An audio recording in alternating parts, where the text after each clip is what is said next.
എനിക്ക് കുഞ്ഞിനെ അറിയാം കണ്ടിട്ടുണ്ട്. സ്മാർട്ടാണ്.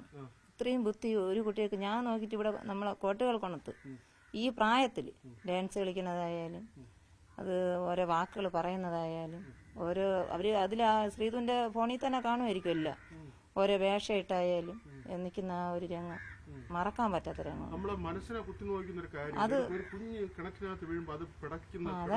അതാണ് എനിക്കെന്തായാലും ഉറക്കം വരുന്നില്ല. ഇനി ബാക്കിയുള്ളവർക്ക് കല്ല് മനസ്സാവാം, അപ്പം അവർക്കൊക്കെ ഉറക്കം. പക്ഷെ എനിക്കിപ്പോ റോഡിൽ ഇറങ്ങാൻ പറ്റാത്ത ഒരു സ്ഥിതി.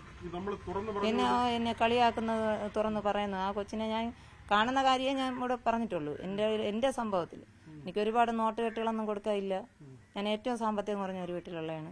അപ്പം എന്നെ കൊണ്ട് കഴിവ് ഒരു ഡ്രസ്സ് എന്നെ സംബന്ധിച്ച് ഞാൻ തച്ചു കൊടുക്കുന്ന ഒരു ഡ്രസ്സാണ്.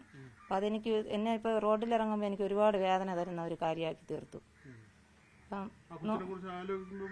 മനസ്സിൽ വിഷമം. എനിക്കിപ്പം എപ്പോഴും ഞാൻ മുകളിൽ വന്നാലും എനിക്ക് അവിടെ നിന്ന് ആ പടിയുടെ അടുത്ത് നിന്ന് ഷീജ എന്നുള്ള ഒരു വിളി എൻ്റെ അത് ചെവിയിൽ നിന്ന് അങ്ങോട്ട് മാഞ്ഞു പോകുന്നില്ല.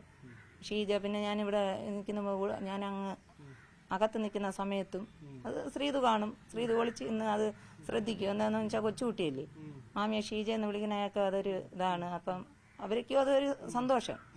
ഷീജ എന്ന് വിളിക്കുന്ന കേൾക്കാനൊരു ഇതാണ്. അത് അങ്ങനെ പേര് വിളിക്കുന്ന നമുക്ക് ദേഷ്യം വരൂലല്ലോ, ഞങ്ങളും ചിരിച്ചിട്ടല്ലേ നിൽക്കുള്ളൂ. ഷീജ വരണം. അത് ഇവർക്ക് ഹരികുമാറിന് മാത്രമുള്ള പങ്കല്ല.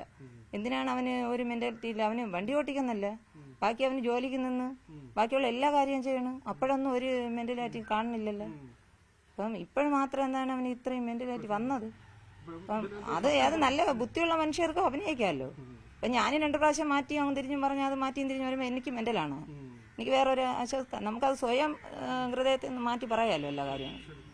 ആ ശ്രീധുവിനെയും ഇതിൽ ശ്രീധു അമ്മയായ ശ്രീധു ഉൾപ്പെടേണ്ട അമ്മുമ്മയായ രാഗിണി ശ്രീകല അവർക്ക് ഏറ്റവും വലിയ പങ്കുണ്ട്.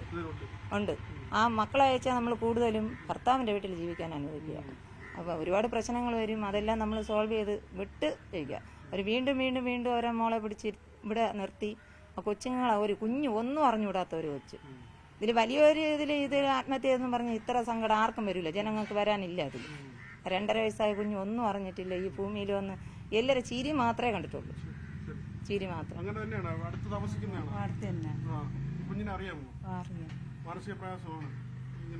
സങ്കടമുണ്ട്.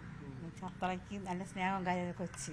ഞാൻ ഇവിടെ ഇടയ്ക്കിടയ്ക്ക് ഇവിടെ വീട്ടിൽ വരുമ്പോൾ പിള്ളേർ അവിടെ നിന്ന് കളിക്കുന്നത്. പക്ഷെ ഉമ്മ വയ്ക്കാൻ അങ്ങനെ ഓടിക്കൂടി അങ്ങനെ വരില്ല. അവൾ കൈയെടുത്ത് ഉമ്മ വയ്ക്കുള്ളൂ. എടുക്കാനും താമസിക്കും നമ്മളെ. പക്ഷെ ഒളിച്ച് നിന്ന് ചിരിച്ചിരിച്ച് പിന്നെ അവളെ അമ്മുമ്മ അവിടെ അംഗൻവാടി നേഴ്സറിയാണ് ജോലി, ആ കൊച്ചിൻ്റെ അമ്മുമ്മ. അപ്പോൾ അവിടെയും കൊണ്ടുവരും. അപ്പോൾ അവിടെ വെച്ച് ഞങ്ങൾ കാണും. എന്തിനാ അത് ശിക്ഷിക്കപ്പെട്ടേ പറ്റുള്ളൂ.